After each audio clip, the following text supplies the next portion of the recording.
오늘 우리에게 주신 하나님의 말씀은 누가복음 2장 14절입니다. 누가복음 2장 14절.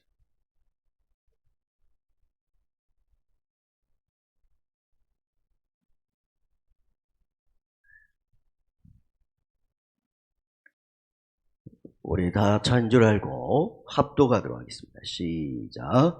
지극히 높은 곳에는 하나님께 영광이요 땅에서는 하나님이 기뻐하신 사람 중에 평화로다 하니라. 아멘. 한 번만 더 인사합시다. 오늘 좀 유식하게. 메리 크리스마스. 예. 예수님은 평화의 왕으로 이 땅에 오셨습니다. 그래서 성탄의 메시지는 뭐냐면 평화입니다. 평화. 세계 1, 2차 세계대전 때 서로의 총불을 겨누고 싸우고 죽이다가도 성탄절이 되면 휴정의 협정을 맺지는 않았지만 전쟁을 하루는 멈췄습니다. 그리고 놀라운 것은 서로 총뿌리를 겨눴던 적국에게 먹을 것을 나누어주고 심지어 선물을 하는 기적이 곳곳에서 일어났습니다. 그리고 떠나온 가정을 생각하고 또 예수님의 평화의 정신을 비록 싸우는 전쟁터이지만 묵상하는 시간을 가졌다고 합니다. 코로나 위기와 수없는 대륙과 갈등이 있는 우리 한반도, 또 이 세계에, 또 여러분의 가정과 여러분의 마음에 평화의 왕이신 예수님이 평화를 다시 충만하게 회복하는 놀라운 아침이 되길 주님의 이름으로 축복합니다. 행복의 비결이라는 책에는 행복이 우리에게 주어지기에는 여러 요건들이 필요하다는 것이죠. 건강도 있어야 되고, 또 재물도 있어야 되고, 명예도 있어야 되고, 조화와 균형도 다 있어야 된다는 내용이죠. 그러나 그 책을 랍비에게 주었어요. 그랬더니 랍비가 그 책을 읽고 이렇게 얘기했답니다. 그것을 다 가지고 있어도 사람은 불행할 수 있다.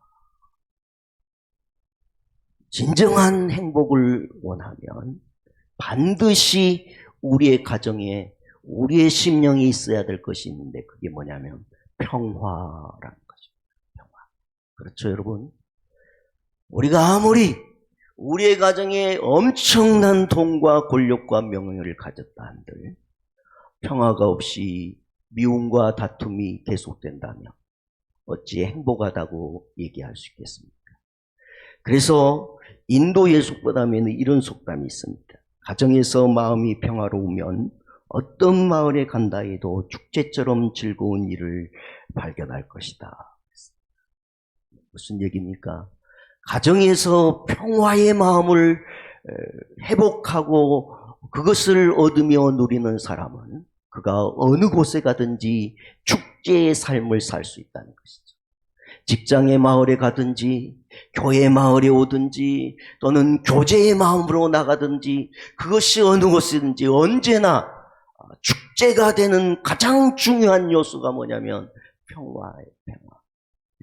내 마음의 평화가 무너져 버리면 내가 어떤 마을에 가도 역시 나는 불행한 것입니다. 그런 의미에서 우리의 마음속에 평화가 중요한 것이죠. 그런데 존 칼빈은 우리의 평화는 어디에서 오냐고 얘기했냐면 예수 그리스도를 통해 온다고 얘기한 것이죠. 예수님이 우리의 평화의 왕이 되십니다. 여러분의 가정의 평화가 되시고 여러분의 마음과 이 세계의 열방의 진정한 평화는 바로 평화를 가지고 오신 예수님을 통해서 얻을 수 있음을 믿으시기 바랍니다. 자, 그렇다면 예수님의 이 평화는 어떻게 만들어질까요? 오늘 우리가 함께 짧은 시간이지만 제가 여러분에게 말씀드리고 싶은 것은 세상의 평화는 힘으로 온 것입니다. 힘으로. 그죠? 그래서 어떤 나라가 다른 나라보다 더 평화를 얻으려면 더 많은 경제력을 가져야 돼. 힘의 우위를 점유해야 돼. 우리 한반도에서도 우리가 힘을 더 가짐으로 전쟁을 억제해서 평화를 이루어야 된다고 생각합니다. 세상은 더 많이, 더 높이, 더 많은 것, 더 많은 힘을 가져야 평화가 이루어진다고 생각합니다. 그래서 우리의 관심은 더 많이 갖는 것입니다. 각 나라마다 어떻게 하면 더 군사력이 강해질 것인가, 더 경제력이 강해질 것인가. 그렇죠. 그래서 힘의 우위를 바탕한 평화를 합니다. 그래서 누군가는 이 평화에 희생이 돼야 되는 것입니다. 그래서 세상의 평화는 진정한 평화가 아니라 두려움과 절망과 탄식과 고통인 것입니다. 외형으로는 전쟁이 안 일어나는데 내면으로 들어가면 누군가의 고통과 피눈물이 있는 것입니다. 그것이 세상이 말하는 평화입니다. 그런데 여러분, 예수님이 우리에게 주신 평화는 무엇일까요? 예수님의 평화는 겸손의 평화입니다. 겸손. 예수님은 낮아짐의 평화인 것입니다. 예수님의 평화는 섬김의 평화입니다. 절대적 하늘의 왕권을 가지신 그분이 이 땅에 인간의 몸을 입고 오셨습니다. 그것도 인간 중에 가장 연약한 아이의 몸. 자, 예수님의 평화가 힘의 논리에 있었다면 이렇게 생각할 수 있겠죠. 예수님도 가장 강력한 육체의 힘을 얻고 그야말로 우리가 얘기한 것처럼 삐까번쩍하게 기골이 장대하고 그 모습 속에서 막 빛이 나가고 말 한마디면 그 엄청난 권세와 권위가 있고 그래서 세계의 가장 으뜸인 나라, 가장 중심인 어떤 곳에 태어나야 되겠죠. 근데 예수님 그렇게 하지 않으셨습니다. 가장 낮고 천한 곳에 오셨습니다. 예수님의 평화는 세상의 평화와 다른 것입니다. 예수님의 평화는 섬김과 낮아짐과 겸손으로 오는 것입니다. 심지어 예수님의 평화는 자기를 적대하는 자에게도 용납하시고 용서하시고 자기를 십자가에 못 박은 자까지 품으시는 용서와 화해의 손내밀의 평화이라는 것을 기억하시기를 바랍니다. 그래서 예수님의 평화가 있는 곳에는 자유가 있는 거예요. 기쁨이 있고요. 치유와 회복이 있어요. 왜냐하면 누군가를 희생시켜 얻은 평화가 아닙니다. 예수님의 평화는 자기가 섬김으로, 자기를 내어줌으로, 용서하시고 화해의 손을 내밀으심으로 거기에 진정한 평화가 있는 것이죠. 사랑하는 성도 여러분, 오늘 성탄의 앞진 평화의 주님을 생각하는 이 아침에 예수님의 정신으로 여러분의 가정에 돌아가셨어. 여러분, 화해의 손, 용서의 손을 내밀 수 있기를 바랍니다. 그리고 겸손하시고 낮아짐으로 섬길 수 있기를 바랍니다. 자, 부부가 누가 더 높으냐? 누가 더 힘이 있느냐? 이 부부가 싸운다면 그 가정이 얼마나 불안하겠어요. 그 힘의 우위로는 평화가 올 수가 없습니다.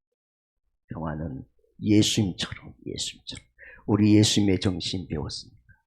그래서 성경은 화평케, 마태복음 5장 9절에 화평케 하는 자가 복이 있나니 하나님의 아들이라 일컬음을 받을 것이다.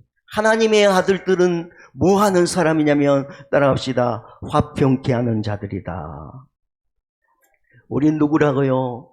화평케 하는 자들입니다. 그래서 우리는 어떤 상황을 만나도 트러블 메이커가 아니라 우리는 무슨 메이커가 돼야 되겠어요? 피스메이커입니다. 피스메이커. 우리 옆 사람은 어떤 상황이 만나도 피스메이커가 됩시다.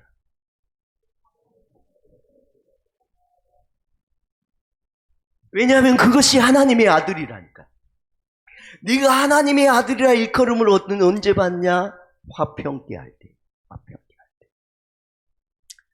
러시아의 양심이고 작가인 솔제니츠는 러시아의 유혈혁명이 50년 동안 반복되어 일어나는 과정 속에서 그가 수많은 책을 읽고 수많은 사람들의 증언을 들으면서 그 기간에 무려 6천 명에 다다르는 많은 사람들이 죽어갔어. 왜 이렇게 유혈 사태가 났을까? 그는 한마디로 이렇게 정리했어. 물론 8권의 책이 있지만 그 속에 그는 이렇게 얘기했어. 우리가 하나님을 잃어버림으로 우리의 잔인함이 드러났다. 하나님을 잃어버림으로, 하나님을 놓쳐버림으로 우리 안에 잔인함이 드러났어.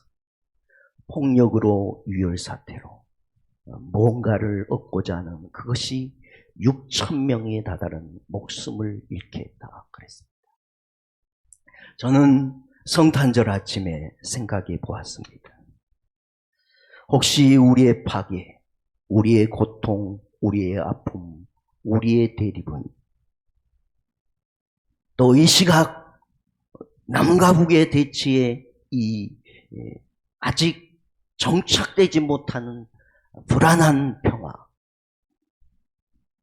그리고 수없는 우리나라 속에서도 대립, 또 교회 안에서도 대립, 가정에서도의 대립, 내 마음에서의 대립은 무엇 때문일까? 우리가 진짜 예수를 잃어버리지는 않았나?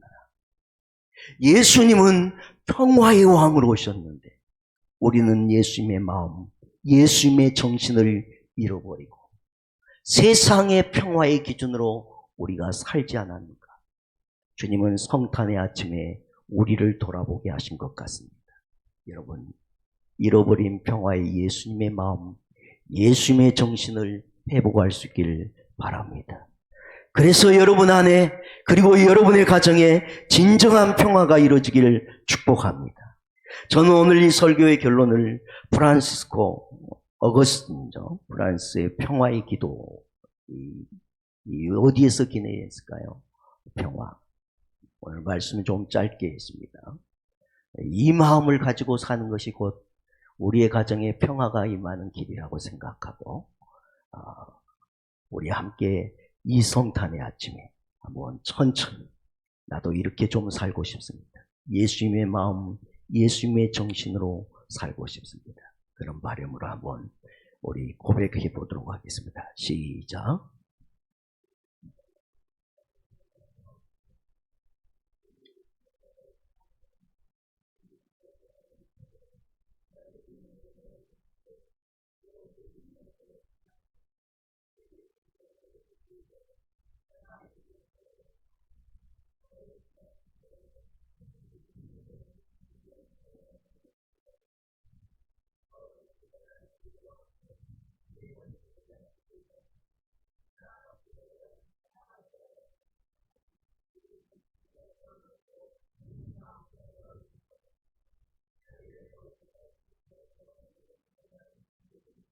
아멘.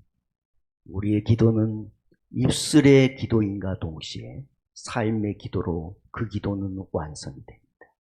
오늘 따라가시면 평화의 왕으로 오신 예수님의 정신을 생각하고 그리고 그가 어떻게 우리에게 평화를 이루어 주신지를 묵상하고 또 프란시스코의 기도의 마음을 붙들어서 오늘 어디 가서 그렇게 살으셔야 되겠어요? 다른 곳에는 집에 가서 먼저 하셔야 돼요. 그래야 다른 곳에도 되거든요. 옆 사람이 우리 마지막으로 집에 가서 이렇게 삽시다. 예, 제가 한번 다시 읽어드리겠습니다. 주님, 저를 당신의 도구로 써주소서.